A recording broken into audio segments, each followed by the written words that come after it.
ఇంకా గతాన్ని తవ్వుకుంటూ, ఇంకా గతంలోనే బ్రతుకుతూ, ఇంకా గతాన్ని గురించే బాధపడుతూ, ఇంకా గతాన్ని గురించి గిల్టీగా ఫీల్ అవుతూ నీ జీవితాన్ని అంతా నువ్వు అలా గడిపేకు.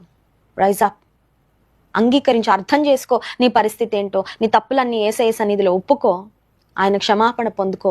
ఒక నూతన సృష్టిగా నిన్ను యేసయ్య మార్చి, నీ గతాన్ని గురించి తెలిసిన వారు నిన్ను గుర్తుపట్టలేని విధంగా దేవుడు నీ జీవితాన్ని ట్రాన్స్ఫార్మ్ చేయాలని ఆయన ఆశిస్తున్నాడు. He wants to transform you inside out. నీ లోపల నిన్ను ట్రాన్స్ఫార్మ్ చేస్తారు, నీ బయట కూడా నిన్ను ట్రాన్స్ఫార్మ్ చేస్తారు. ఎలా అంటే ఎవరు గుర్తుపట్టలేనంతగా.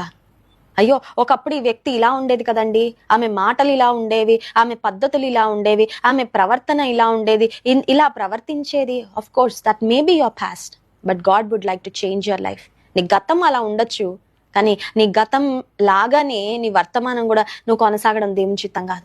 పాపం నుండి నిన్ను విడిపించి, శాపము నుండి నిన్ను విడిపించి, పాపం యొక్క పర్యవసానాల నుండి నిన్ను విడిపించి దేవుడు నీకు ఒక నూతన జీవితాన్ని, ఒక నూతన ప్రారంభాన్ని ఇవ్వడానికి ఆయన సంసిద్ధుడుగా ఉన్నాడు.